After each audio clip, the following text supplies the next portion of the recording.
पूरे इंडिया से आपके पास बच्चे पढ़ते हैं। अब मैं जानना चाहूंगा कि ऐसे कौन से बच्चे होते हैं, क्या सिम्टम होता है, वो कौन से बच्चे हैं जो सेलेक्ट होते हैं, उसके बारे में बताइए। बच्चे में यदि फायर, बच्चे को यदि जॉब चाहिए और यदि वो 8 से 10 महीने तैयारी कर रहा है तो इतनी जॉब्स निकल रही हैं कि वो आराम से 1 साल के अंदर 8 से 10 महीने में एग्जाम देगा, साल सवा साल में आराम से उसके पास में ऑफर लेटर होगा।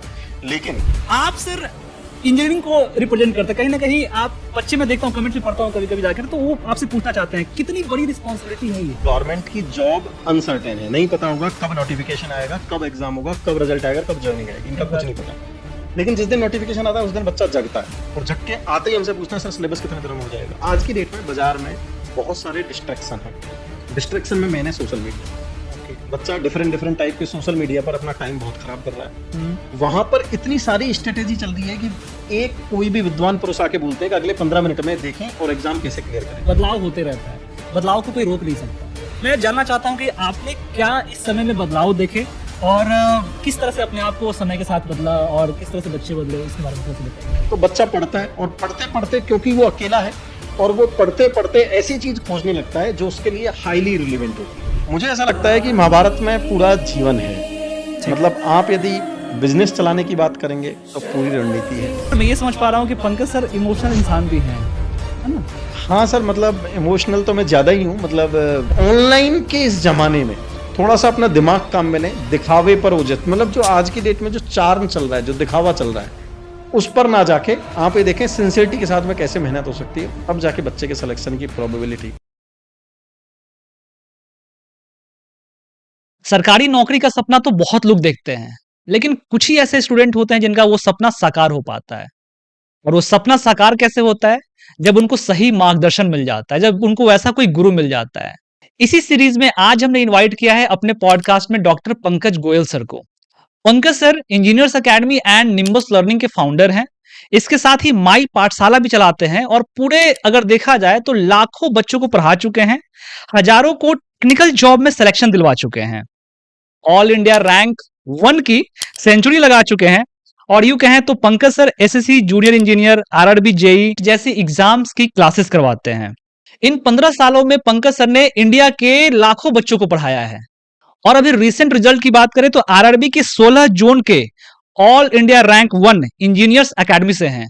तो आइए मिलते हैं पंकज सर से। सर पहले तो बहुत बहुत स्वागत है हमारे पॉडकास्ट में। तो आप सर पूरे इंडिया के बच्चे आप पढ़ा रहे हैं, ITI, diploma, polytechnic, engineers academy एक ऐसी संस्था है जो कोई आज नाम और पहचान की मोहताज नहीं है, टेक्निकल एजुकेशन में बहुत अच्छा कर रही है। तो सबसे पहले सर मैं आपकी जर्नी से शुरू करना चाहूँगा कि ये इंजीनियर्स एकेडमी को आप कैसे देखते हैं? ये कोई सोशल सर्विस है या फिर कोई एकेडमी है, इंस्टीट्यूशन है, बिजनेस है, क्या है ये इंजीनियर्स एकेडमी? सबसे पहले थैंक यू कि आपने हमें इनवाइट किया। यदि हम यहीं पर बात करें कि आप कह रहे हैं कि सोशल कॉज है, इंस्टीट्यूशन है या बिजनेस है, तो इसके लिए पूरा पहले बैकग्राउंड देखना पड़ेगा। जी जी। यदि आप बैकग्राउंड में जाएंगे तो देखेंगे कि अराउंड इंजीनियर्स एकेडमी की शुरुआत 2011 में हुई थी। और 2011 में जब शुरुआत हुई थी तो उससे पहले मैं पढ़ाने लग गया था। और बहुत सारे लोग होते हैं जो इंस्टीट्यूट्स में पढ़ा रहे होते हैं या इंस्टीट्यूट में काम कर रहे होते हैं, वो ये कहते हैं या फिर उनके करियर में ऐसा होता है कि वो बाई चॉइस होते हैं। लेकिन मैं जो एजुकेशन में आया, ये बाई चॉइस नहीं है, ये बाई फोर्स है। अच्छा। ऐसा इसलिए है कि जब मैं इंजीनियरिंग कर रहा था और सेकंड ईयर में अराउंड 2006 में कुछ ऐसे ही कारण रहे फैमिली के कि जिसकी वजह से मेरे को आना पड़ा। मतलब फ्रैंकली से तो कि 2006 में मेरे फादर चले गए, क्योंकि घर परिवार में मैं सबसे बड़ा था, घर परिवार की जिम्मेदारी थी। इंजीनियरिंग के सेकंड ईयर में था तो मुझे लग रहा था घर परिवार को भी चलाना है, अपनी पढ़ाई भी करनी है और सारी चीज़ों को ग्रूम भी करना है। और क्योंकि घर परिवार का मैं सबसे बड़ा मेंबर था, अपने 4 भाइयों में सबसे बड़ा था। अच्छा। हालांकि फैमिली का बहुत बड़ा सपोर्ट रहा है, चाहे चाचा जी हों, चाची हों, मम्मी हों, उन्होंने बहुत मेहनत करी, ढंग से हमें पढ़ाया। लेकिन मेरे को लगता था शाम को कि शाम को कॉलेज के टाइम में थोड़ा बहुत बच्चों को पढ़ाया जाए। और वहीं से पढ़ाना, जो फोर्सफुल्ली जो एंट्री हुई स्कूल के बच्चों को पढ़ाना, ठीक है, वो मेरी एंट्री पॉइंट था एजुकेशन सिस्टम का। सेकंड ईयर से 2006 से 2009 तक पढ़ाना, फिर उसके साथ में जब मैंने एमटेक ज्वाइन करी, उसी टाइम पर एक आईआईटी के सबसे फेमस इंस्टीट्यूट में भी मैं शाम को पढ़ाया करता था। अच्छा। फिर जब मुझे लगा कि अल्टीमेटली ये होता है, बहुत दिनों में पढ़ाने के बाद में लगता है कि अब खुद का इंस्टीट्यूट ओपन करना चाहिए। और एक मार्केट का एक ट्रेंड है कि जब कोई टीचर किसी इंस्टीट्यूट से निकल के जाते हैं तो वो उसी फील्ड का इंस्टीट्यूट ओपन करते हैं, एक जनरल ये ट्रेंड है। ओके। और फाइनली उसमें कुछ ना कुछ रिवेंज क्रिएट हो ही जाता है। तो मैं ये चाहता था कि नहीं, इस परंपरा को तोड़ना है। और क्योंकि मैं आईआईटी के इंस्टीट्यूट में पढ़ाता था तो मुझे लगा कि नहीं, आईआईटी नहीं, वो बच्चे 12th के बाद में आईआईटी में तो वो लोग भेज ही रहे हैं, एनआईटीज में ओके। बच्चे भेज रहे हैं, ऐसे बच्चों को पढ़ाया जाए जो इस सेगमेंट से बिल्कुल डिफरेंट हो। और उन सबके लिए मैंने पढ़ाना चालू किया पोस्ट इंजीनियरिंग के बच्चों को, ओके। जो गेट का एग्जाम है, इंजीनियरिंग सर्विसेज का एग्जाम है, पब्लिक सेक्टर से एग्जाम है, साथ में जो डिप्लोमा के जो बच्चे होते हैं हम्म। उन सबके लिए भी जो स्टेट गवर्नमेंट के, सेंट्रल गवर्नमेंट के एग्जाम होते हैं, उन सबको हमने पढ़ाना चालू किया। तो मैं बाई चॉइस नहीं हूं, बाई फोर्स हूं। अब जब मेरे साथ ये परिस्थिति रही जीवन में और मुझे लगा कि इन सबसे ये अचीव किया जा सकता है, लाइफ को निकाला जा सकता है, लाइफ में अच्छा किया जा सकता है, और जो मैं पढ़ाने लगा उसमें मेरे को मजा भी आने लगा टाइम के साथ में, तो लगा कि क्यों ना इसी को करियर किया जाए। ओके। और फिर मैंने करियर को उसी में कंटिन्यू किया और अल्टीमेटली वो जो मजबूरी थी वो पैशन बन गया। इतने 15 साल के ड्यूरेशन में बहुत सारे ऐसे मूवमेंट आए जिससे कि मेरे को सोशल कॉज में इमोशनली भी कनेक्ट किया। तो अभी मैं कहूँ तो इंजीनियर्स एकेडमी और ग्रुप जो है पूरा एक कॉम्बिनेशन है। ओके। हाँ, रोजी रोटी का जरिया तो है ही है, बिजनेस साथ में कर ही रहे हैं, लेकिन साथ में इमोशनली कनेक्ट भी है, सोसाइटी को वापस भी बहुत कुछ देना है, और बच्चों को पढ़ा लिखा के अल्टीमेटली जैसे बहुत सारे बच्चों को पढ़ा लिखा के जैसे सेट करना है, वो तो इंपॉर्टेंट बात है ही है।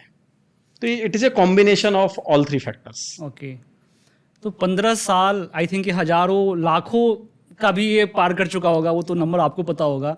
और मैं देखते रहता हूँ आपके वीडियोस वायरल होते हैं, आपके टीचर्स के वीडियो वायरल होते रहते हैं। आई थिंक आपके प्लेटफॉर्म पे मल्टीपल चैनल्स जैसे इंजीनियर्स एकेडमी भी है, निम्बस लर्निंग भी है, इसके अलावा माई पाठशाला भी है। हाँ बिल्कुल, एग्जैक्टली लगभग हम 6 चैनल अभी रन कर रहे हैं। Nimbus learning, engineers academy, info trade, my Pathshala railway, माई पाठशाला एसएससी। ओके। लगभग 3 मिलियन के आसपास बच्चे हमसे कनेक्टेड हैं, और लगभग 50,000 के आसपास बच्चा पेड में हमारे पास में बच्चा हर साल पढ़ता है, online. Online and offline. Offline भी अपने बहुत सारे सेंटर्स हैं, लेकिन बात ये नहीं है, जितने भी जो टेक्निकल एजुकेशन के जो बच्चे हैं, चाहे वो आईटीआई के बच्चे हों, डिप्लोमा के बच्चे हों, इंजीनियरिंग के बच्चे हों, उनके लिए फेवरेट डेस्टिनेशन 15 साल की मेहनत में ये ग्रुप बन चुका है, और बच्चों ओके। की पसंद भी है।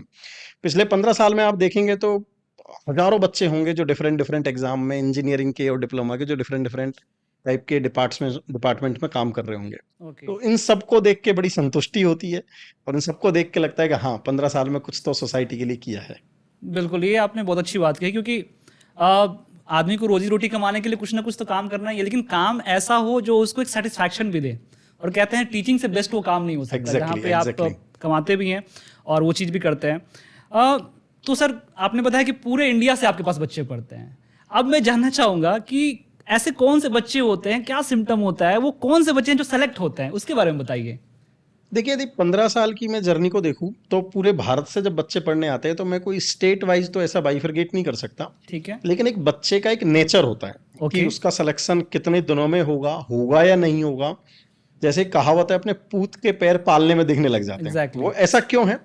मेरा ये एक्सपीरियंस है कि पहले देखिए, कंसिस्टेंसी, रेगुलरिटी, डेडिकेशन, सिंसियरिटी, ये तो सारे फैक्टर हैं ही हैं। लेकिन और ये भी होता है 10th में परसेंट कितने, 12th में कितने, बीटेक में, ये सब अपने आप में एक फैक्टर हैं। लेकिन मुझे ऐसा लगता है कि जिस बच्चे को जॉब की ज्यादा नीड होती है, जिस बच्चे को लगता है कि उसके घर परिवार की स्थिति में कुछ गड़बड़ चल रहा है, या उसको लगता है कि फास्ट उसको जॉब चाहिए अपने घर परिवार को बैलेंस करना है, मतलब जिसमें जितनी फायर होती है ना, वो फायर उसको उतना ही फास्ट जॉब दिलाती है। ऐसे मेरे पास में बहुत सारे बच्चे हैं जिनकी 12th में मेरिट रही होगी, ओके। अच्छे कॉलेज से बीटेक किया होगा, डिप्लोमा किया, पता चला 2 साल तक तैयारी कर रहे हैं लेकिन जॉब नहीं लग रही। ओके। और ऐसे भी मेरे पास बहुत सारे बच्चे हैं जिन्होंने रात में एटीएम गार्ड पर नौकरी करी, 12th में भी उनके परिस्थिति बस परसेंटेज कम रहे, अच्छा। लेकिन उनको उस टाइम पर इतना जबरदस्त फायर मिला कि वो 8 महीने में अपना एग्जाम निकाल के चले गए। तो वो जो सारे फैक्टर हैं जिन पर अपन जनरल चर्चा करते हैं कि बच्चे में सिंसियरिटी होनी चाहिए, रेगुलरिटी होनी चाहिए, टीचर्स और इंस्टीट्यूट पर विश्वास होना चाहिए, कंसिस्टेंसी होनी चाहिए, हार्ड वर्क करना चाहिए, वो सब तो फैक्टर ही हैं। लेकिन उस टाइम की पर्टिकुलर टाइम पर क्या फायर है, वो उस पर बहुत ज्यादा डिपेंड करता है। तो ये सबसे ज्यादा इंपॉर्टेंट मेरे को लगता है कि उस करंट स्थिति में ऐसी क्या चीज है जो उसको ज्यादा मोटिवेट कर रही है, उससे उसकी जॉब लगने की संभावना, उस टारगेट को अचीव करने की संभावना ज्यादा बन जाती है। Okay, that's great. सो मैं उसी पे आ रहा था, थोड़ा डिटेल में समझना चाहता हूँ। आपने बताया कि सिंसियरिटी, कंसिस्टेंसी, जो आई थिंक सबको पता है आज के टाइम में। दिक्कत आता है कि कहाँ पे गैप होता है, और विश्वास की जो आपने बात करी। मैं देख रहा हूँ सर कि जो सरकारी नौकरी, मेरा चैनल पे हम जॉब सीकर्स की बात करते हैं। कहने का मतलब कि यूथ को फाइनेंशियली फ्री बनाने की बात करते हैं। और फाइनेंशियली फ्री होने का मतलब क्या है कि सरकारी नौकरी है, प्राइवेट नौकरी है, फिर बिजनेस है, राइट? तो आप उसमें सरकारी नौकरी को कैटर कर रहे हैं। और ये भी कहें कि सरकारी नौकरी में स्पेसिफिकली अगर बात करें तो डिप्लोमा, आईटीआई और इंजीनियरिंग के जो टेक्निकल बच्चे हैं उसको आप हेल्प कर रहे हैं। यूं कहें कि सर एक तरह से मार्केट में पिछले 15 साल में एक भीष्म पितामह का एक आपने वो ले लिया है, श्रेणी ले लिया है। दिखते भी वैसे ही हैं और एकदम से बिल्कुल तो वो जो कमिटमेंट है सर आपका, मैं देखता हूं, क्योंकि मैं खुद ही 5 साल से इंजीनियर्स अकेडमी को बहुत क्लोजली देख रहा हूं। मैं ये समझना चाह रहा हूं आपसे, कोई भी चीज़ करने के लिए सर टाइम मैनेजमेंट की बात होती है। क्या सरकारी नौकरी के पीछे जो ये बच्चे बहुत समय लगाते हैं, या फिर कितना समय लगा सकते हैं, कितना समय, कोई समय सीमा होना चाहिए, इस पे मैं बात करना नहीं चाहता सर, ये बहुत ही इंपॉर्टेंट क्वेश्चन है। बच्चों के दिमाग में कई बार क्वेश्चन आता है। मतलब बच्चे क्या करते हैं 11th आवर पर, मतलब अभी जो जेनजीज जो चल रहे हैं ना सर, ये 11th आवर वाले बच्चे हैं। ओके। 11th आवर का मतलब है कि एक तो गवर्नमेंट की जॉब अनसर्टेन है, नहीं पता होगा कब नोटिफिकेशन आएगा, कब एग्जाम होगा, कब रिजल्ट आएगा, कब ज्वाइनिंग आएगी, इनका ठीक कुछ बात। नहीं पता। लेकिन जिस दिन नोटिफिकेशन आता है उस दिन बच्चा जगता है, और जग के आते ही हमसे पूछता है सर सिलेबस कितने दिनों में हो जाएगा, सर मैं क्या इस एग्जाम को इतने से दिनों में क्रैक कर पाऊंगा। अच्छा। लेकिन इन जनरल यदि हम परसेप्शन देखें, बच्चा यदि ढंग से तैयारी कर रहा है तो वो 8 से 10 महीने में उस एग्जाम को निकाल सकता है। निकाल सकते प्रॉब्लम हैं। क्या आती है? प्रॉब्लम आती है कि आज की डेट में बाजार में बहुत सारे डिस्ट्रैक्शन हैं। डिस्ट्रैक्शन में मैंने सोशल मीडिया, ओके। बच्चा डिफरेंट डिफरेंट टाइप के सोशल मीडिया पर अपना टाइम बहुत खराब कर रहा है। हम्म। वहां पर इतनी सारी स्ट्रेटेजी चल रही है कि एक कोई भी विद्वान पुरुष आके बोलते हैं कि अगले 15 मिनट में देखें और एग्जाम कैसे क्लियर करें। उसके अगले 15 मिनट कंप्लीट नहीं होते, उससे पहले दूसरे विद्वान आके बोलते हैं कि अगले 10 मिनट में क्या स्ट्रेटेजी होगी, कहां पे एग्जाम क्लियर हो। अरे बाप और रे। वो 10 और 15 मिनट और 20 मिनट के चक्कर में उसका बहुत सारा टाइम कंज्यूम हो रहा होता है। ओके। पॉइंट नंबर 2, क्योंकि सोशल मीडिया पर ऑथेंटिसिटी नहीं है, तो बहुत सारे ऐसे लोग भी हैं जो 15 साल के पेपर, 20 साल के पेपर देखे बिना out of the syllabus question दे देते हैं। फिर बच्चों के दिमाग में आता है कि सर ये वाला सवाल तो हमसे बन ही नहीं रहा। जब उसको कहा जाता है तो आउट ऑफ सिलेबस है, तब समझ में आता है। तो जो दूसरी बात आती है वो है विश्वास। जिन टीचर्स के साथ आप पढ़ रहे हैं, जिन एक्सपीरियंस्ड फैकल्टीज के साथ आप पढ़ रहे हैं, जिनको आप मेंटर्स मान रहे हैं, उन पर बच्चों को विश्वास करना पड़ेगा। तो उन बच्चों के सिलेक्शन की probability with in the duration of 8 to 10 month ज्यादा हो जाती है, जो सिस्टम पर ज्यादा भरोसे करते हैं। वो कोई भी सिस्टम हो, एक्स हो, वाई हो, जेड हो, या इंजीनियर्स अकेडमी हो, टीचर्स पर ज्यादा भरोसा करें, बुक्स को टू द पॉइंट फॉलो करें, और बाकी वो सारे पॉइंट है कंसिस्टेंसी, रेगुलरिटी, सिंसियरिटी, हार्डवर्क, वो तो करना ही करना है। यहां पर जो आपका दूसरा सवाल है कि सर टाइम कितना, अगेन ये स्टूडेंट की स्पीड के ऊपर डिपेंड करता है। ओके। मेरे से कोई स्टूडेंट कहे कि सर मेरे को दिल्ली जाना है, जयपुर से दिल्ली जाना है, ठीक है। और जयपुर से दिल्ली जाने के लिए तो बहुत सारे तरीके हो सकते हैं। एक बच्चा पैदल जाएगा, दूसरा बाइक से जाएगा, तीसरा कार से जाएगा, चौथा ट्रेन से जाएगा, पांचवा एरोप्लेन से जाएगा। पहले ना तो मीडियम पता कि उसको जाना कैसे, या फिर वो पहले थोड़ा जाके तो दिखा कि बहरोड तक पहुंचा, अब पता चला कि बहरोड पहुंचने में इतना टाइम लगा, ठीक है। तो मैं बता पाऊंगा कि तुम्हें दिल्ली पहुंचने में कितना टाइम लगेगा। सही बात। तो जो speed and time crack this particular exam, ये इन मल्टीपल फैक्टर्स पर डिपेंड करता है। करेक्ट। लेकिन इसका नटशेल में मैं कंक्लूजन निकालूं, बच्चे में यदि फायर है, बच्चे को यदि जॉब चाहिए, और यदि वो 8 से 10 महीने तैयारी कर रहा है, तो इतनी जॉब्स निकल रही हैं कि वो आराम से 1 साल के अंदर 8 से 10 महीने में एग्जाम देगा, साल सवा साल में आराम से उसके पास में ऑफर लेटर होगा। लेकिन वो सब 11th आवर पे नहीं होगा, वो प्री प्लान करना पड़ेगा। Planning is very very important. Very important. Very important. बिल्कुल आपने सही कहा, और इस चीज़ से मैं भी एग्री करता हूँ, क्योंकि हर बच्चा डिफरेंट है, उसकी कैपेसिटी और पुराना जो चीज़ है वो अलग होता है। मैं बात करना चाहता हूँ सर कि जो आपने अभी बात किया कि ऐसे ऐसे विद्वान लोग हैं, सोशल मीडिया भरा हुआ है, क्योंकि यूट्यूब ने सबको ये पावर दे दिया है कि आप भी वीडियो बना सकते हैं, कोई भी वीडियो बना सकता है। लेकिन कुछ इसमें अच्छे टीचर्स भी हैं। मैं उनका एग्जांपल लेना चाहूंगा, जैसे कि अगर हम देखें तो विकास दिलकृति सर का वीडियो बहुत देखते हैं बच्चे। उनको एक तरह से कहें तो यूपीएससी के वो भीष्म पितामह है, यूपीएससी के भीष्म पितामह है। मतलब कि ऐसा हो गया था, कुछ भी होता है आदमी चाहता है कि वो आंसर करें। बिल्कुल बिल्कुल। अलग पांडे सर हैं, बच्चे नीट का हो, मेडिकल का हो, आईआईटी का हो, आईटी का हो, तो उससे पूछता है। खान सर हमारे बिहार में, हम लोग बैठ के पॉडकास्ट कर रहे हैं, खान सर को कैसे भूल सकते हैं। बिल्कुल। वनडे एग्जाम जो होता है, दरोगा हो गया, पाटीदार हो गया, इस तरह की जो चीजें होती हैं, तो उसमें उस तरह की चीजें पूछते हैं। आप सर इंजीनियरिंग को रिप्रेजेंट करते हैं, कहीं ना कहीं आप बच्चे, मैं देखता हूँ कमेंट्स भी पढ़ता हूँ कभी कभी जाकर, तो वो आपसे पूछना चाहते हैं कितनी बड़ी रिस्पॉन्सिबिलिटी है ये देखिए सर, जब 2011 में हमने स्टार्ट किया था तो ठीक है। बहुत ही कम लोग इन एग्जाम्स की तैयारी कराते थे, हार्डली 2 और 3 पूरे भारत में। ओके, जब हमने स्टार्ट किया तो उस टाइम पर गेट का ज्यादा ट्रेंड था। ठीक है। बच्चे गेट का एग्जाम देते थे। वो सारे बच्चे जो प्राइवेट कॉलेज से या फिर प्राइवेट यूनिवर्सिटी से जो बीटेक कर रहे हैं, उनका सपना था, उनका भी सपना था कि 12th के बाद हम आईआईटी में जाएंगे, ओके, एनआईटी में हम जाएंगे, ट्रिपल आईटीज में हम जाएंगे। उन सबको जब वो चांस नहीं मिला तो गेट के थ्रू वो बच्चे वहां पर जाते थे। ठीक बात। बहुत ही कम लोग थे जो उस एग्जाम की तैयारी करवाते थे।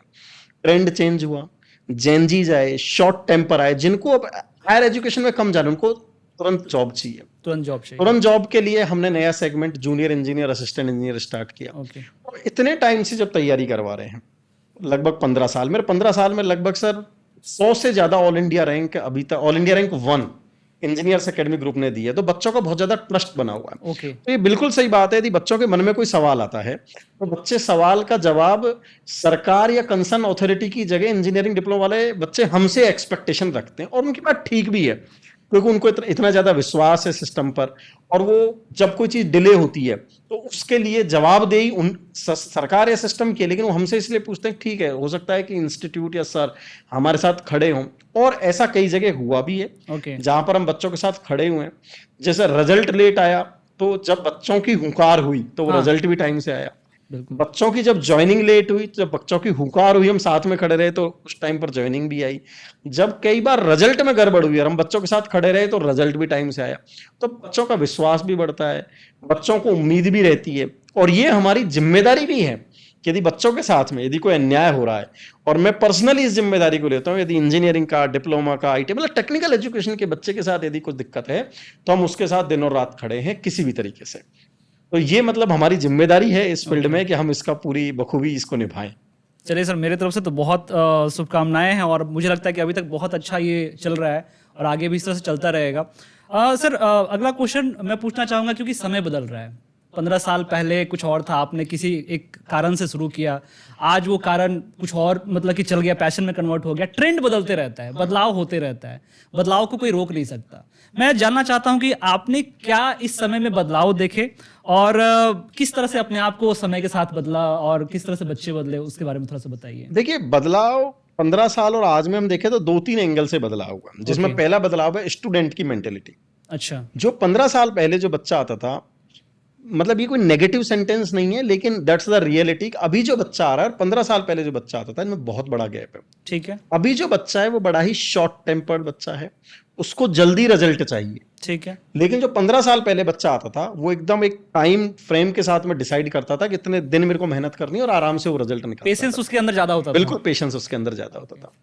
यदि हम बात करें कि टीचर फर्टर्निटी की, मेंटर्स की, तो पहले जो लोग मेहनत करते थे, जो ऑफलाइन में मेहनत करते थे, वो पूरी की पूरी मेहनत अब किस फील्ड में होने लगी है? ऑनलाइन में होने लगी है। ठीक। मतलब मैं इंस्टीट्यूट के एंगल से देखूं, टीचर्स के एंगल से देखूं, या इकोसिस्टम के एंगल से देखूं, तो पहले जो ऑफलाइन की क्लासेज में जो हजारों बच्चे, सैकड़ों बच्चे जो पढ़ा करते थे, वो बच्चे अब कन्वर्ट होने लगे ऑनलाइन सिस्टम। ऑनलाइन में इसके कुछ ड्रॉबैक भी हैं और इसके कुछ पॉजिटिव पॉइंट भी हैं। यदि हम ड्रॉबैक की बात करें तो बच्चा पढ़ता है, और पढ़ते पढ़ते, क्योंकि वो अकेला है, और वो पढ़ते पढ़ते ऐसी चीज खोजने लगता है जो उसके लिए हाईली रिलेवेंट होती है।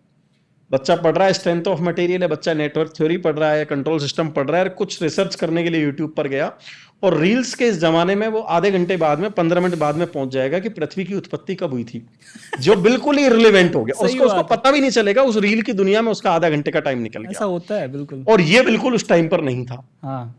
तो ये कई सारे बदलाव आए हैं बच्चों में।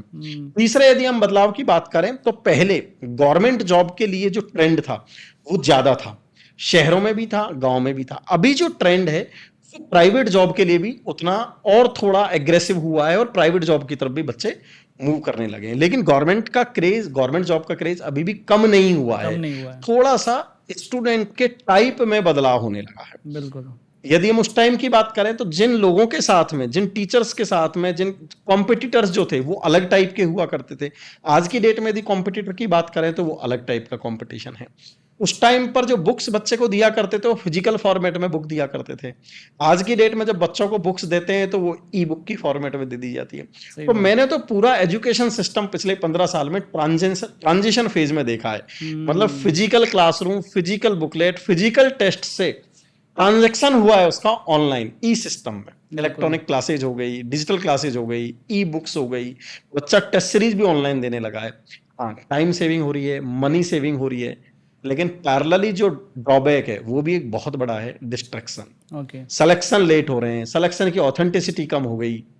तो ये सारे इसके ड्रॉबैक भी जो बहुत बड़े ट्रांजेक्शन है पिछले 15 साल में हो गए। बहुत अच्छा बोला आपने सर। और मैं थोड़ा सा आपसे चाहूंगा इसमें कोविड के बारे में थोड़ा बात करें, क्योंकि कोविड जब आया था मैक्सिमम कोचिंग बंद हो गई थी, आपने उस इम्पैक्ट को कैसे झेला और फिर कैसे बच्चों को आपने सपोर्ट, क्योंकि बच्चे तो पढ़ना है, हाँ, उनको तो करना है। देखिए लगभग 20-21 मार्च 2020 को कोविड आया था। जी, तो उस टाइम पर जब हमें आइडिया लग रहा था, क्योंकि इंटरनेशनल न्यूज देख रहे थे कि ऐसा कुछ हो सकता है, हल्की फुल्की खबरें भी आने लगी थी, तो लगभग 10 दिन पहले हमने हमारे स्टूडियो सेटअप कर लिए थे। अच्छा, और जब सरकार ने अनाउंसमेंट किया था कि अब अगले दिन से फिजिकल क्लासेस नहीं होंगी, तो हमने एक भी दिन क्लासेस का ब्रेक नहीं लिया ओ, और वो सारी की सारी क्लासेस हमने ऑनलाइन में शिफ्ट कर दी। हालांकि उस टाइम पर बहुत चैलेंजेस थे, टेक्नोलॉजी के चैलेंजेस थे, इंटरनेट के कई सारे चैलेंजेस थे, बच्चों के पास में उतने रिचार्ज नहीं थे। बच्चे आके कहते थे सर मेरे पास में 2 GB का है, 1.5 GB का है, 4 घंटे बाद है बंद हो जाता है।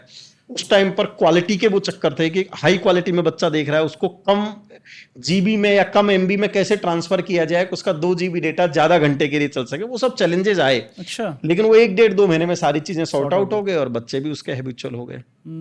तो वक्त है, वक्त के साथ में आवश्यकता आविष्कार की जननी है, बिल्कुल। तो उसी हिसाब से वो चीजें बदल जाती हैं और उसी हिसाब से बच्चों को यूज टू बच्चे हो जाते हैं। जहाँ चाह है वहाँ राह है, आपने बिल्कुल Exactly. सही कहा। एक क्योंकि ऑनलाइन का बूम उसके बाद हुआ था और अब पूरा एजुकेशन ऑनलाइन शिफ्ट हुआ है। मैं सर बात करना चाहता हूँ स्टूडेंट और जो टीचर, क्योंकि आप एक टीचर हैं बाय हार्ट, तो एक रिश्ता होता है। इतने सालों में सर कोई ऐसा स्टूडेंट जिसका आप जिक्र करना चाहते हैं, जिसने आपका दिल जीता हो या फिर बहुत अच्छा लगा हो, उसकी कहानी अगर आप बताना चाहें। देखिए ऐसे 15 साल में मेरे को लगता है सैकड़ों ऐसे बच्चे रहे होंगे, लेकिन यदि मैं अभी कहूँ तो एक मेरा स्टूडेंट था मनराज, सवाई माधोपुर के पास में एक गांव है, छिंदोरा या कुछ ऐसा है। ये कौन सा स्टेट में पड़ता है? राजस्थान में सवाई माधोपुर डिस्ट्रिक्ट है, वहाँ का एक स्टूडेंट था मनराज। वो मेरे पास आया, डिप्लोमा का स्टूडेंट था, बोलता है कि सर जो मैं अभी एटीएम गार्ड वाली बात कर रहा था कि सर अच्छा। मेरे फाइनेंशियल स्थिति इतनी ठीक नहीं है कि मैं फीस दे पाऊँ, और लेकिन मेरे को जॉब लेनी है और मैं अपने घर परिवार के सर्वाइवल के लिए मैं एटीएम पर मैं गार्ड की जॉब भी करता हूँ साथ में। अच्छा, तो हाँ करता था उस टाइम। मैंने कहा यार फिर कैसे तैयारी होगी, कैसे? उसने कहा सर मैं ड्यूटी अपनी राइट में शिफ्ट करवा लूंगा। मैंने कहा यार जब बच्चे में इतना पैशन है तो इसका सिलेक्शन क्यों नहीं हो सकता। मैंने कहा चल तू एक काम करे, सारी बातें छोड़ और पढ़ना चालू कर। अच्छा, और उसको पढ़ाया और हार्डली 7-8 महीने हुए थे और बच्चा फाइनली सेलेक्ट हुआ। और अभी वो गुजरात में जामनगर में आईओसीएल में वो लड़का पोस्टेड है। आईओसीएल, इंडियन ऑयल कॉर्पोरेशन हाँ। लिमिटेड। अच्छा, और खास बात ये, जब भी वो जयपुर आता है, भले ही वो अपने पेरेंट्स से मिले ना मिले, सवाई माधोपुर जाए या ना जाए, जब भी जयपुर से निकलता है वो हमेशा मेरे से मिलकर जाता है। और हाँ, क्या उसमें एक बात और एड ऑन बात हुई, हमारे वहाँ के सवाई माधोपुर के अमरूद बड़े फेमस हैं। अच्छा, उसका सिलेक्शन का दिन और आज का दिन हर साल वो एक अमरूद की पेटी भिजवाता है, जो मेरे को हमेशा उसकी याद आती रहती है। तो ऐसे बहुत सारे जीवन में इंसिडेंट है। एक बार मैं मुंबई एयरपोर्ट पर था, वहां पर एक बच्चा आया और एक बच्चा बोलता है कि सर नमस्ते। मैंने कहा यार पहचाना नहीं मैंने आपको। तो बताया कि सर मैं आपका स्टूडेंट रहा हूँ और वो वहां पर भी ओएनजीसी में वो वर्किंग था। ओके, और एक रिसेंटली घटना बताता हूँ सर मैं आपको। अभी मैं मेहंदीपुर बालाजी, राजस्थान में मेहंदीपुर बालाजी, उसके गांव पास में एक गांव है पारला, मैं वहाँ का रहने वाला हूँ। तो वहां पर अभी हम लोग गए और वहां पर देखा हमने कि हमारा घर बहुत दिनों से बंद था, तो हमने खुलवाया और मैंने एक लड़के को फोन किया जो वहां पर वर्किंग था, वो लाइनमैन जो होते हैं। मैंने कहा अच्छा। कि यार थोड़ा हमारे यहाँ लाइट वाइट कनेक्शन नहीं है, तो आके लाइट कनेक्शन उसने कर दो।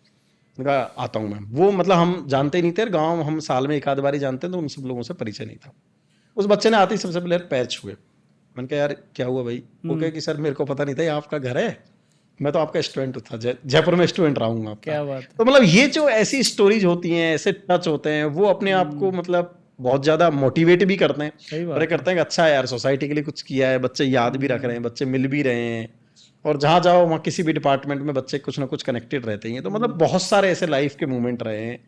बाकी हर तरीके के दुनिया में बच्चे होते हैं, हर तरीके के लोग होते हैं, सभी तरीके के मिलते हैं, लेकिन ऐसी बहुत सारी स्टोरीज सर मिल जाएंगी। क्या बात है। आई थिंक कि ये टीचिंग प्रोफेशन का ये पर्क है सर, जो बोलते हैं ना हम लोग, पैसे के साथ साथ पर्क जो होता है वो ज़्यादा होता है, और ये जो कमाई होती है टीचर की, ये उसको रियली में बहुत ऊपर उसको फील करवाता है। सर देखिए, आप एक संस्था चलाते हैं, आप एक इंस्टीट्यूशन चलाते हैं, आप एक सक्सेसफुल एंटरप्रेन्योर हैं। मैं इसमें ये भी पूछना चाहता हूँ कि बच्चे ने तो दिल जीता, क्या कभी आपके जो एम्प्लॉइज़ हैं, उसमें कोई ऐसा रहा जो कि बहुत नहीं, नहीं, डेडिकेटेड था? बिल्कुल। अच्छा, मैं जब सिलेक्शन करता हूँ अपनी टीम का, ठीक है। तो मैं उस टाइम पर ये भी देखता हूँ कि यदि वो टीचर हैं या मैनेजमेंट में हैं, हुँ, हुँ। तो वो यदि 49 है, 49 हैं, तो चलेंगे, लेकिन वो इंसान 51 होने चाहिए। अच्छा, हाँ, ये मतलब क्योंकि वो यदि टीचिंग में या मैनेजमेंट में 49 हैं, तो वो 51 तो अपने एक्सपीरियंस लेके और मेहनत करके हो ही जाएंगे। ठीक है। लेकिन यदि इंसान 51 नहीं है, हुँ, तो फिर गड़बड़ होगा, वो उनको कभी 51 बनाया नहीं जा सकता। तो ऐसे बहुत सारे लाइफ में ऐसे रहे हैं जिनके साथ में पारिवारिक संबंध है। जैसे एक हमारे यहाँ पर जब मैंने कोचिंग स्टार्ट ही किया था 2011 में, तो 2012 में एक गर्ल थी, Namrata, she is connected with me. तो उसने ऑफिस ज्वाइन किया और उसने लगभग मेरे को लगता है 3-4 साल जॉब करी। अच्छा, और क्योंकि हम सिंगल सेंटर चलाया करते थे जयपुर में, तो जब उसकी शादी हो गई, शादी होने के बाद में मैंने कहा कि नम्रता अब तुम्हारी जगह कौन संभालेगा, कि इस काम को कौन करेगा और कैसे, कि सारा एडमिनिस्ट्रेटिव वर्क दे। उसने कहा सर कि कोई दिक्कत नहीं है, मेरी छोटी बहन है नीलम, वो उस काम को करेगी। और फिर नीलम ने आने वाले 3-4 साल तक पूरे सेंटर को संभाला। ठीक है। फिर नीलम की शादी हो गई। मैंने अरे! कहा अब क्या करना है नीलम? तो उसने कहा सर मेरी छोटी बहन है पल्लवी, वो इस काम को करेगी। क्या तो बात है! ऐसे फैमिली, एक एक सिंगल फैमिली ने दसों साल तक, ये मैंने एक एग्जांपल बताया, ऐसे बहुत सारे लोग हैं। मतलब आप यदि टीम में देखेंगे तो 70% लोग वो हैं जो 70% टाइम से ज्यादा, मतलब कोचिंग के टाइम से ज्यादा मेरे साथ में जुड़े हुए हैं। तो ओके। ऐसे बहुत सारे एग्जाम्पल हैं जो ना केवल प्रोफेशनली बल्कि इमोशनली भी हम उनके घर परिवार के साथ में जुड़े हैं, वो भी हमारे साथ जुड़े हैं, हम भी जुड़े हैं। तो ये तो लाइफ है। मतलब मेरे को लगता है प्रोफेशनलिज्म से ज्यादा हुँ। अपना तो होगा तो वो लॉन्ग टर्म चलेगा। आई थिंक यही ग्रोथ का कारण भी है, क्योंकि किसी भी इंस्टीट्यूशन को देखना हो तो उसके एम्प्लॉई, उसके जो लोग हैं, वो कितना लंबा उसके साथ टिक रहे हैं ना, एक बहुत अच्छा ये पैरामीटर होता है। Exactly, exactly. और कहीं ना कहीं जब आप बोल रहे हैं कि 70% यानी कि 5 साल, 6 साल, 7 साल, 10 साल से भी ऊपर से कोई अगर लोग जुड़ा हुआ है, इट्स ये ट्रस्ट की बात करता है सर। मैं अब थोड़ा बच्चों के बारे में बात करना चाहता हूँ, क्योंकि जो बच्चे इस पॉडकास्ट को देख रहे हैं, आपका इंटरव्यू देख रहे हैं, सुन रहे हैं आपको, उनको एग्जाम निकालना है सर। अल्टीमेटली तो उनका गोल यही, उनका ड्रीम यही है। और खास करके आपके जो स्टूडेंट हैं, एई का सपना रखते हैं, असिस्टेंट इंजीनियर बनना है या फिर जूनियर इंजीनियर बनना है, डिपार्टमेंट्स है बहुत सारे। मैं चाहूंगा सर क्विकली अगर आप बता सकें कि क्या स्ट्रैटेजी हो सकती है, कैसे क्रैक किया जा सकता है, कैसे ये एग्जाम को क्रैक किया जा सकता है, उसकी स्ट्रैटेजी के बारे में बात कर सकते हैं। देखिए, अपन ने पिछले भी 10 मिनट की चर्चा में यही बात करी कि वो सारे फैक्टर तो स्टूडेंट में होने ही चाहिए, कि ठीक वो बात। रेगुलर रहे, सिंसियर रहे, हार्ड वर्किंग हो, सिस्टम में बिलीव करे, ये सब तो फैक्टर ही हैं। लेकिन उसके साथ में इंपॉर्टेंट फैक्टर बन जाता है कि कब वो बच्चा तैयारी कर रहा है।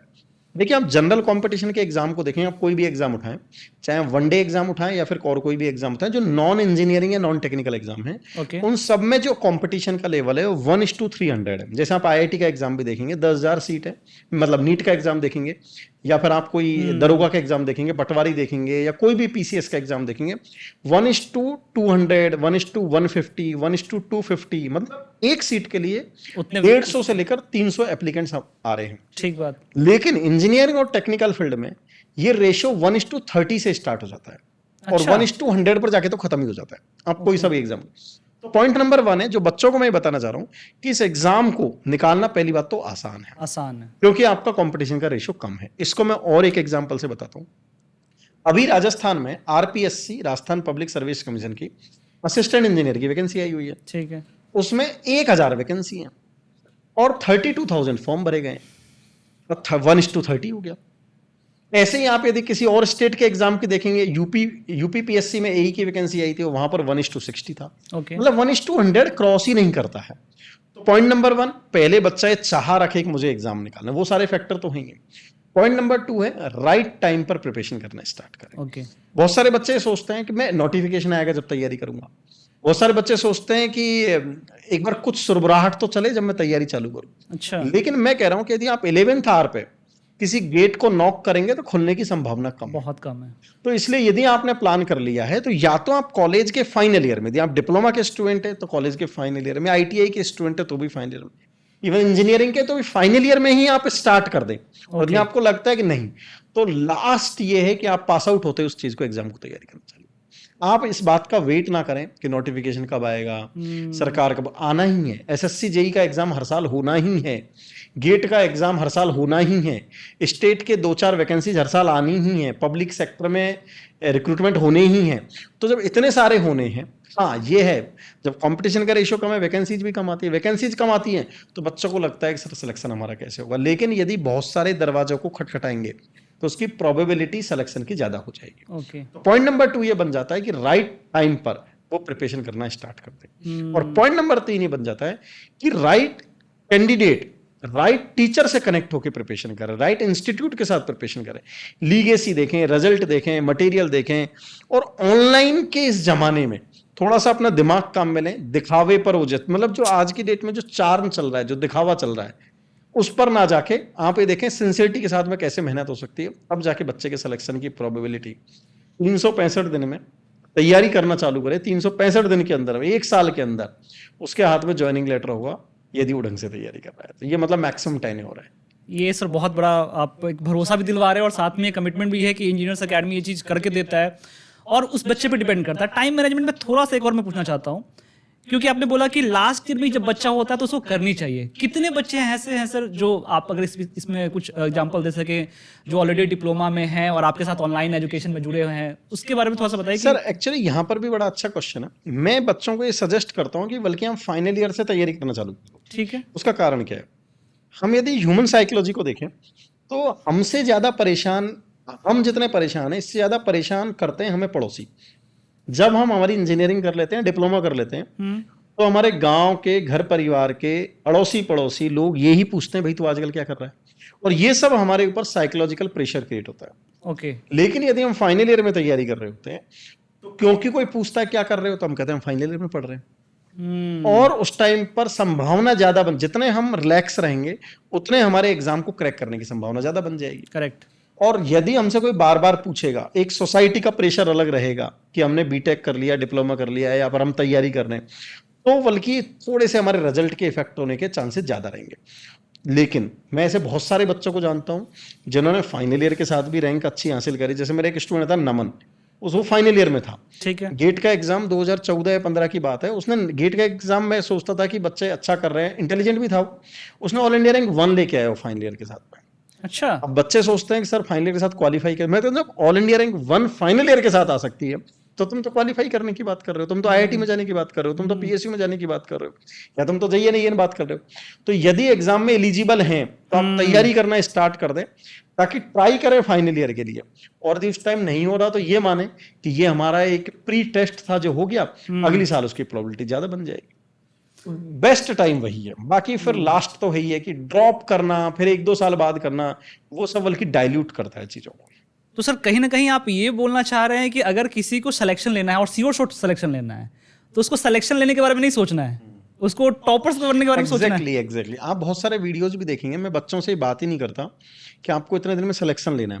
अच्छा। क्योंकि आप यदि 365 दिन का, 1 साल का प्लान बना रहे हैं, तो आप ये प्लान ना बनाएं। हम बच्चों से कहते हैं प्लान ये ना बनाएं कि आपको सिलेक्शन कैसे लेना है, आप ये देखें इस एग्जाम में टॉप कैसे करना है। उसका कारण है, आप यदि देखेंगे कि हम किसी एग्जाम की प्रिपरेशन करते हैं और हमारा यदि टारगेट है कि हमें 80% बनाना है, तो वहां पर उसके 70-80 बनते हैं, 82% नहीं बनते। मतलब जो सोचते हैं उससे कम ही बनते हैं। यदि बच्चा ये सोच के चलेगा कि यार मेरे को इसमें सिलेक्शन लेना है, तो कहीं उसके चांस बनेंगे एक बाउंड्री पर जाके रह जाए। ठीक। लेकिन यदि हर बच्चे का टारगेट ये होगा कि यार मेरे को टॉप करना है, तो उससे क्या होगा कि टॉप नहीं कर पाया तो एटलीस्ट उसका सिलेक्शन तो हो ही जाएगा। तो मोटिवेशन का लेवल वही होना चाहिए, यार इस एग्जाम में मैं टॉप कैसे करूं। और इतने सारे जो बच्चे 15 साल में 100 से ज्यादा सेंचुरी जो ऑल इंडिया रैंक 1 की मारी है, उसका कारण यही है कि बच्चों की मेहनत, बच्चों का विश्वास, और बच्चा ये कहता है कि हाँ यार एकदम टॉप करने के लिए एग्जाम को तैयारी करनी है ताकि हम बेहतर तरीके से निकल सकें। अब उसमें बहुत सारे बच्चे होंगे जिनकी ऑल इंडिया रैंक 2 आई होगी, 3 आई होगी, 10 आई होगी, 100 आई होगी, तो उन्होंने भी फाइट तो मारी होगी उसके लिए। लेकिन यदि वो इस बात के लिए फाइट मारते हैं यार केवल सिलेक्शन हो जाए, तो फिर काम नहीं बन पाता। मतलब मैंने भी सर कई इंटरव्यू देखा है, उसमें बच्चे बोलते हैं कि यार सिलेक्शन तो हो जाएगा, मतलब इतना विश्वास होता है, लेकिन टॉप कर जाऊंगा ये सोचा नहीं था। यानी कि पढ़ाई वो टॉप करने के लिए कर रहा होता है। एग्जैक्टली वो कर ही उसी के लिए रहा होता है। Okay. और जब वो उसके लिए कर रहा होता है तब उसको कॉन्फिडेंस आता है कि सिलेक्शन तो हो ही जाएगा, पता नहीं अब टॉप करूंगा कि नहीं करूंगा। और जब सिलेक्शन हो ही जाएगा तो टॉप भी कर ही जाएगा बच्चा। इंग्लिश में बड़ा अच्छा एक कहावत है, एक लाइन है कि if you shoot the target the star at least will land on the moon. अगर Exactly. स्टार का टारगेट करें तो मून पे तो गिरना ही गिरना बिल्कुल है। ठीक बात है। बहुत अच्छा कहा सर। अब थोड़ा सा मैं चाहता हूँ कि आपके बारे में समझूं। बच्चों को आपके बारे में जानने का इंटरेस्ट है, मेरे ऑडियंस को भी इंटरेस्ट है कि टीचर्स तो आप खुद हैं बहुत बच्चों के, आपने बोला कि पैर छू लेते हैं, आइडियल है, मॉडल है। आपका सर आइडियल कौन है? मैं चाहता हूँ कि एक तो फिल्म का भी एक आइडियल होता है, ऑन सिनेमा, वेब सीरीज, और रियल लाइफ का भी एक आइडियल होता है, उसके बारे में थोड़ा सा बताएं। मतलब मैं बहुत ज़्यादा मैं किसी चीज़ को फॉलो करता हूँ तो वो है भगवान कृष्ण। अच्छा। मतलब बड़ा थोड़ा वैसा लग सकता है, लेकिन मतलब लाइफ में मैं आइडियल उनको मानता हूँ। क्यों मानता हूँ? क्योंकि महाभारत जो है, मतलब अच्छा, जो मेरे को लगता है, मैं महाभारत आजकल वापस भी देख रहा हूँ, जबकि मैंने पहले देखी हुई है, कौन सा, रिपीट कर रहा पुराना हूँ। वाला नहीं, या नया नया नया वाला, वाला? नया अच्छा। वाला। मुझे ऐसा लगता है कि महाभारत में पूरा जीवन है। ठीक है। मतलब आप यदि बिजनेस चलाने की बात करेंगे तो पूरी रणनीति है। ठीक है। युद्ध क्षेत्र में आपको कैसे करना है उसके लिए रणनीति है। साथ में आपको धर्म के साथ में, आपको अपने कर्म के साथ में कैसे बेस्ट करना है और उसके साथ में कैसे अडिग रहना है उसके लिए भी है। आपके जो दुश्मन हैं, जो इस संसार के साथ में, सोसाइटी के साथ में, बच्चों के साथ में जो अधर्म कर रहे हैं महाभारत के शकुनी। टर्म में, उनको कैसे ट्रीट करना है। लाइफ में जब आप बहुत कुछ कर रहे हैं तो आपको शकुनी भी मिलेंगे, ठीक बात है। उनसे कैसे ट्रीट करना है। हम्म। और यही नहीं, ये सब करते हुए अपने रिजल्ट पर भी पहुंचना है और चेहरे पर आपको 32 इंच की स्माइल भी रखनी है। अच्छा। ये उनसे सीखने को मिलता है। तो मैं हमेशा इस बात को सोचता हूं कि यार जो भगवान कृष्ण हैं, उनसे बहुत, मतलब पूरी महाभारत जो इंसिडेंट है, जो उसमें जिस तरीके से उसको किया गया है, धर्म की रक्षा जो करी गई है, जो यहाँ पर अपन बच्चों के फेवर की जो बात कर रहे हैं, मैं उनको हमेशा आइडियल मानता हूँ। और इसलिए हमेशा चेहरे पर मुस्कुराहट, कोई कितना भी स्ट्रेस आए आराम से उसको झेल लिया जाएगा, और फिर उस बच्चों के लिए बेस्ट जो कर सकते हैं उसके लिए करेगा। तो ये मुझे लगता है कि हमेशा मेरे, मतलब आइडियल जो कैरेक्टर हैं या आइडियल जो पर्सनैलिटी हैं, तो मैं हमेशा भगवान कृष्ण को फॉलो करता हूँ सर। क्या बात है सर, और बहुत अच्छा लगा, पर्सनली मुझे बहुत अच्छा लगा आपका ये जवाब, क्योंकि मैं भी उनको बहुत मानता हूँ। और जिंदगी में आजकल के खास करके जो बोले ना, आज के समय में सबसे ज्यादा प्रासंगिक हैं कृष्ण भगवान, क्योंकि आज का जो समय चल रहा है हाँ। उसमें साम दाम दंड भेद हर तरीके से और आपको और सर इसमें और बात है कि अपनी लाइफ में धूम मचा के भी रखना, हाँ, ये भी हर बात है। पल धूम मचाए। मतलब हर टीम के मेंबर को, कि टीम के जो मेंबर नहीं है उन सबको भी लगना चाहिए कि कुछ ना कुछ लाइफ में चल रहा है। सही बात तो है। वो हमेशा धूम मचाने वाला जो कैरेक्टर है ना, वो वाला, इसलिए वो बड़ा, मतलब मैं प्रभावित रहता हूँ और कोशिश करता हूँ कि फॉलो कर सकूं। तो सर अब ये बात बताइए कि कृष्ण भगवान तो धर्म पे चलने की रास्ता बताते हैं, आपकी। धर्म का मतलब ये नहीं है सर, धर्म का मतलब है कि हमारी जो जिम्मेदारियां हैं, अच्छा। हमारी जो सोसाइटी के प्रति जिम्मेदारियां हैं, उनमें कुछ गलत ना हो। ओ। यदि आज मैं बच्चों को पढ़ा रहा हूं, आज बच्चों के साथ में बच्चों को सिलेक्शन है, बच्चों को ढंग से पढ़ाना है, बच्चों को मटेरियल देना है, उनको क्वालिटी एजुकेशन, यही मेरा धर्म है। यही धर्म है, मैं उसी पे आ रहा था, क्योंकि क्या होता है कि आज आपको अब कार चलाना है सर, तो उसमें फ्यूल भी चाहिए, पेट्रोल भी डलवाना है। लेकिन बच्चा अगर आपके पास आ जाता है और बोलता है कि सर ऐसा सिचुएशन है, मेरे पास फाइनेंशियल इशू है, कोविड हुआ, उसमें कुछ हुआ, तो सर कैसे ऐसे आप। बहुत सारे बच्चे आते हैं, बहुत सारे बच्चे आते हैं हर साल। और हमने एक ग्रुप भी बना रखा है, EA4U, engineers academy for you. अच्छा। उसके तहत हमने 2-3 कैटेगरी बना रखी है। जैसा कि आप कहेंगे, कोविड आया, ठीक पेंडेमिक है। कोविड ठीक आया, है। और बड़ा, मतलब बहुत सारे परिवारों के लिए बड़ा दुख भरा भी रहा, जिनके पेरेंट्स चले गए उस टाइम में। उन बच्चों को पढ़ाते हैं, हम कहते हैं कि आप पढ़ो आराम से, ठीक है। और बच्चों को फ्री पढ़ाते हैं उस टाइम पर। सेकेंडरी, जैसे इंडियन आर्मी के जो बच्चे होते हैं, जिनके अच्छा। पेरेंट्स फादर शहीद हो गए या फिर किसी तरीके से, तो उन सबको भी ऐसे हमने कई सारी कैटेगरीज बना रखी हैं। अच्छा। बहुत सारे बच्चों को स्कॉलरशिप देना, बहुत सारे बच्चों को फ्री पढ़ाना, और अल्टीमेटली सिलेक्शन दिलाना। उनसे कहते हैं यार देखो, सिलेक्शन हो जाएगा तो पहली तनख्वाह हम लेके फीस तो हम तुम्हारी ले ही लेंगे, वो कोई खास बात नहीं है। अभी तुम तुम्हारा पढ़ के और एकदम सिलेक्शन निकालो, और अपनी जो घर परिवार में समस्या चल रही है उन समस्याओं को सॉल्व करो। और जब तुम्हें लगे, एक बात और है सर, यहाँ पर बहुत सारे बच्चे हमारे पास ऐसे भी आते हैं, मैं पढ़ता पढ़ता थक गया, लाइफ में लगता है कि मैं बहुत ज्यादा डिप्रेस्ड फील कर रहा हूँ, क्योंकि परिवार की अपनी कुछ समस्याएं हैं। यहाँ पर जो पढ़ रहा है वो उसका पैशन है, लेकिन पैशन और परिवार की समस्या मिसमैच हो रही है, उसकी वजह से वो थका हुआ महसूस करता है। तो उस टाइम पर हम वही जो मैं सोचता था पहले, क्योंकि ये सब चीजें मैंने भी फेस करी है, ओके। तो उस टाइम पर मैं कहता हूँ यार, अपने जो मम्मी है पापा है उनका चेहरा याद करो, देखो यार उन्होंने कितने जीवन में परिस्थितियां देखी है, क्या तुम उनसे ज्यादा थक गए? यदि तुम उनसे ज्यादा थक गए तो ठीक है, फिर तुम छोड़ दो। लेकिन तुम्हें लगता है कि नहीं, वो ज्यादा थके हुए हैं, उन्होंने अभी भी ज्यादा मेहनत करी, तुम तुम्हारी प्रिपरेशन कंटिन्यू करो, फिर बच्चे वापस से लग जाते हैं। और सर अगेन मैं वो बात रिपीट करूंगा, नीडी बच्चा जिसके ऊपर ज़्यादा जिम्मेदारी होती है, जिसको ज़्यादा चाहत हो रही है, वो ज़्यादा पैशनेट होता है, उसके सिलेक्शन की प्रोबेबिलिटी ज़्यादा होती है, वो जल्दी टाइम एग्जाम में निकालता है। बिल्कुल। तो ऐसे बहुत सारे बच्चे हैं जो EA4U में कनेक्टेड हैं और उनकी डेफिनेटली पूरी इंजीनियर्स एकेडमी की टीम ऐसे बच्चों के लिए हमेशा तत्पर है, हेल्प करती है डिफरेंट डिफरेंट माध्यम से। मतलब कहने का मतलब अगर समराइज करें तो आ, नदी तक वो पहुंचेगा जिसको प्यास बहुत जबरदस्त लगी है। एग्जैक्टली प्यास और भूख बहुत होना चाहिए, खाने का भी स्वाद से तभी आता है जब भूख जबरदस्त लगी है। बिल्कुल ठीक बात है। तो बहुत अच्छा आपने बताया कि वैसे बच्चों को एक आपने EA4U के बारे में बताया कि वैसे माध्यम से स्कॉलरशिप और कर रहे हैं कोविड के बाद, और जैसे सर आज के टाइम में बहुत सिचुएशन हो जाती है। अच्छा लगा मुझे ये। तो कहने का मतलब सर मैं ये समझ पा रहा हूँ कि पंकज सर इमोशनल इंसान भी हैं, है ना? हाँ सर, मतलब इमोशनल तो मैं ज्यादा ही हूँ, मतलब अच्छा, दिखता नहीं है सब क्योंकि वीडियोस में तो आप एकदम नहीं, वो एक अलग बात है, लेकिन मतलब प्रोफेशनलिज्म में वो इमोशनलिज्म दिखनी भी नहीं चाहिए। ओके। इस बात को मेरे घर वाले बहुत अच्छे से जानते हैं कि क्योंकि वो एक अलग मैटर है और ये एक अलग मैटर है। मैं बहुत ज़्यादा इमोशनल हूँ, बहुत ज़्यादा विश्वास भी करता हूँ, और बहुत ज़्यादा विश्वास करता हूँ, इसके कई ड्रॉबैक भी हैं। और इमोशनल हूँ क्योंकि कृष्ण भगवान को ही फॉलो करता हूँ। और तब तो इमोशनल मूवी नहीं देखते होंगे सर आप? नहीं, मूवी मतलब कम ही है, मतलब अल्टीमेटली क्योंकि आइडियल वही है, रोल वही है, तो अल्टीमेटली ओके। उन्हीं से रिलेटेड ज्यादा चीजें कनेक्टेड रहती है। मतलब मेरे को लगता है कि अगेन मैं वही रिपीट करूंगा, कृष्ण भगवान का रोल और वो महाभारत संसार का सब कुछ है उसमें, सब कुछ है। आपको जीवन का कोई सा ही पहलू जीना हो, वहां पर है आपके पास में। चलिए सर, बहुत अच्छा आपने अभी तक बताया, और ये जो है काफ़ी वैल्यूएबल भी रहा मेरे लिए भी, और आई थिंक जितने भी ऑडियंस इसको सुन रहे होंगे, जो स्टूडेंट्स देख रहे होंगे। अब सर हमारा एक पॉडकास्ट में सेगमेंट होता है, उसको बोलते हैं रैपिड फायर राउंड। अच्छा इसमें आपको लंबे आंसर देने का मौका नहीं मिलेगा, इसमें आपको शॉर्ट में 1 वर्ड 2 वर्ड या फिर 1 लाइन आंसर आप कर अच्छा, सकते हैं, ठीक है? ऐसे ही पूछना सर जो बिल्कुल सर, बिल्कुल। हमने सवाल ही कुछ ऐसे रखे हैं जो कि जाहिर सी बात है, तो शुरू करें सर? जी बिल्कुल बिल्कुल बिल्कुल। ठीक है। तो सबसे पहला क्वेश्चन ये है सर कि पुराने बच्चों को पढ़ाना आसान है या फिर आज के जेनजी को? पुराने बच्चों को। पुराने बच्चों को, ओके, ठीक है।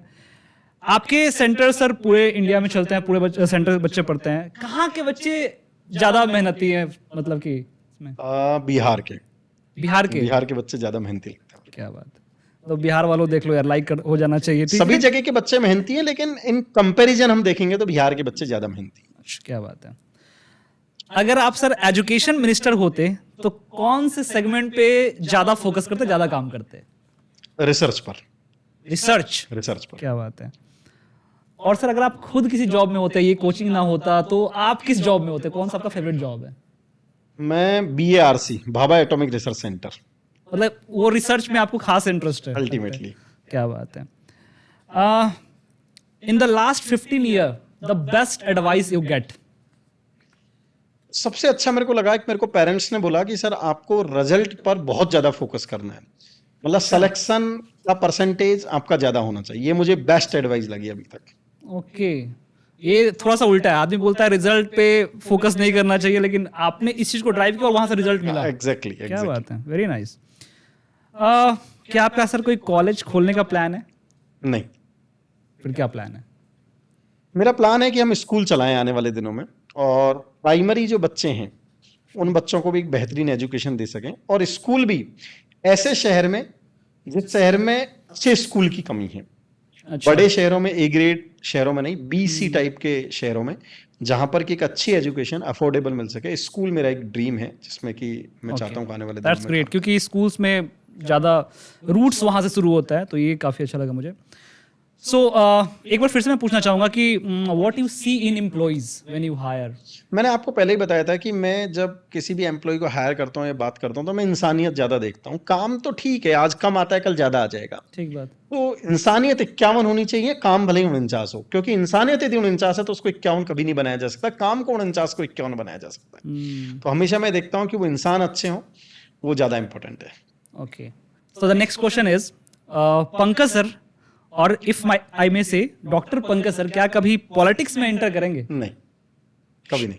अच्छा, ओके। नेक्स्ट क्वेश्चन है, क्या पंकज सर स्पिरिचुअल इंसान है, बिलीव करते हैं? बहुत ज़्यादा।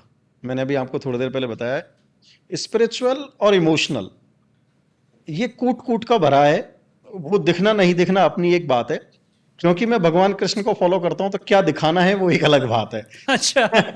लेकिन वो ओके। मतलब मैं बहुत ही ज्यादा भगवान में विश्वास रखता हूँ, ऊपर वाले में विश्वास रखता हूँ, बहुत ज्यादा स्पिरिचुअल हूँ और बहुत ज्यादा इमोशनल भी इसका हूँ। कोई खास बेनिफिट होता है सर विश्वास करने का? बहुत ज्यादा बेनिफिट होता है, बहुत ज्यादा बेनिफिट होता है। इस दुनिया में बहुत सारी ऐसी थर्ड एनर्जीज हैं जो काम करती हैं, जो नहीं दिखती हैं, और वो काम तभी करती है जब आप उन पर विश्वास करते हैं। अच्छा। तो आप यदि इन पर पॉजिटिव विश्वास करेंगे तो आपके साथ पॉजिटिव होगा, और ऐसा हमारा मानना ही नहीं है, बहुत सारे लोगों का मानना है, और मैं तो पर्सनली बहुत ज्यादा मानता हूँ ओके। कि कोई ऐसी थर्ड एनर्जी है इस संसार में जो आपको ड्राइव कर रही है, जो आपको चला रही है, और आप पॉजिटिव सोचेंगे तो पॉजिटिव ही आपको मिलेगा। ठीक है। तो इसके साथ हमारा सर रैपिड फायर राउंड खत्म होता है। अब मैं एक लास्ट सवाल के साथ, और एक लास्ट सवाल कहें या फिर इसको कहें कि लास्ट आपके नोट के साथ मैं एंड करना चाहूँगा इस पॉडकास्ट को, कि any final message you want to give specially to the students and कुछ पेरेंट्स को, दोनों को सर अगर कुछ मैसेज देना चाहें जो देख रहे हैं वीडियो, तो प्लीज़ आप देखिए दे सकते हैं। स्टूडेंट्स, क्योंकि मेरे साथ बहुत ज़्यादा बच्चे कनेक्टेड हैं, इंजीनियरिंग के, डिप्लोमा के, आईटीआई के लाखों बच्चे कनेक्टेड हैं। तो यदि कोई भारत में आपके साथ में कोई चैलेंज आता है किसी एग्जाम को लेके, रिजल्ट को लेके, नोटिफिकेशन को लेके, कहीं लगता है आपको धांधली है, तो हम बच्चों के साथ में खड़े हैं। और यदि आपको प्रिपरेशन भी करनी है तो हम आपके साथ में हमेशा खड़े हैं, क्योंकि हम ये चाहते हैं कि मिनिमम टाइम में मैक्सिमम स्टूडेंट का ना केवल सिलेक्शन बल्कि वो टॉप 10 के अंदर आए। तो हम सभी बच्चों के साथ में खड़े हैं ताकि आपको क्वालिटी एजुकेशन दे सकें। साथ में यदि आपके साथ में लाइफ में कोई चैलेंजेज हैं, चाहे जैसा कि अपन चर्चा कर रहे थे, चाहे वो फाइनेंशियल चैलेंजेज हो, फैमिली के चैलेंज हो, जो XYZ चैलेंज हो, हम उन सभी स्टूडेंट्स के साथ भी खड़े हैं। पूरी इंजीनियर्स अकेडमी की टीम, माई पाठशाला की टीम, इन्फोटेड की टीम, निम्बस लर्निंग की टीम, सभी उन बच्चों के साथ में खड़ी है। बात आती है पेरेंट्स की, तो जिन पेरेंट्स ने अपने बच्चों को इंजीनियरिंग कराई है, ITI कराया है, डिप्लोमा कराया है, अपने बच्चों को एक बार मौका जरूर दें अच्छा। कि वो तैयारी करें। एक बार उनको फ्री हैंड छोड़ें, 1 साल के लिए छोड़ें, बच्चे भी अपना बेस्ट एफर्ट लगाएं। मैं गारंटी दे सकता हूं मिनिमम जो कंपटीशन का रेशियो है वो इसी फील्ड में है, जहां से कि फर्स्ट अटेम्प्ट में एग्जाम निकला जाता है। यदि दूसरे फील्ड में फर्स्ट अटेम्प्ट में एग्जाम निकल सकता है तो यहां तो आधे ही अटेम्प्ट में एग्जाम निकल जाएगा, इतनी मेरी गारंटी है, क्या क्योंकि बात, परसेंटेज जो है कंपटीशन का वो बहुत कम है। बहुत कम है। और बहुत सारी बुक्स, बहुत सारे रिसोर्सेज ऑनलाइन भी अवेलेबल हैं, लाइव क्लासेस भी अवेलेबल है, ऑफलाइन भी अवेलेबल है। आप अपना सिलेक्शन लें, अच्छे से तैयारी करें, सिलेक्शन आपका हो जाएगा। अच्छे मेंटर्स को फॉलो करें, अच्छे टीचर्स को फॉलो करें। तो यही मेरा फाइनल मैसेज है कि फर्स्ट अटेम्प्ट में आप बच्चों को एग्जाम निकालें ताकि अनएम्प्लॉयमेंट की समस्या खत्म हो। पेरेंट्स का जो ड्रीम रहता है कि बच्चा इंजीनियरिंग करने के बाद में या डिप्लोमा ITI कुछ करने के बाद में वो जॉब लगेगी, उसकी वो जॉब करेगा, तो उसको फ्री हैंड देके और उसको तैयारी करने का मौका दें और वो निकलेगा। और मैं एक और बात कहूंगा कि जब आपने इंजीनियरिंग करी है, डिप्लोमा करी है, तो हमें टेक्निकल एग्जाम के लिए तैयारी करनी चाहिए, ना कि नॉन टेक्निकल एग्जाम के लिए तैयारी करनी चाहिए। बिल्कुल बिल्कुल। तो यदि और भी कोई मेरे लायक पेरेंट्स से या बच्चे से जो इस पॉडकास्ट को देख रहे हैं, रिक्वेस्ट है, यदि आपका और भी कोई सजेशन हो या और भी कोई डिस्कशन हो, आप इस वीडियो के कमेंट में जरूर बताएं, ताकि आने वाले दिनों में हम उन सब पर भी चर्चा कर सकें। क्या बात है सर, बहुत बहुत शुक्रिया, thank you so much thank you. कि आप इतने शॉर्ट नोटिस पे इस पॉडकास्ट में आए। एंड मुझे बात करके वाकई मज़ा आया, और जो क्लैरिटी मैं आपके अंदर देखता हूँ एज अ लीडरशिप, और जिस तरीके से आप पूरा लीड कर रहे हैं और जिस तरीके से आप रिजल्ट दे रहे हैं, कहने का मतलब कि इंजीनियरिंग में तो मुझे नहीं लगता कि इस जो आप एग्जाम की तैयारी करवा रहे हैं उसमें कोई भी आपके आसपास है रिजल्ट के मामले में। सब बच्चों की मेहनत है, और जो टीचर्स जो इस काम को कर रहे हैं वो दिन और रात मेहनत कर रहे हैं सर।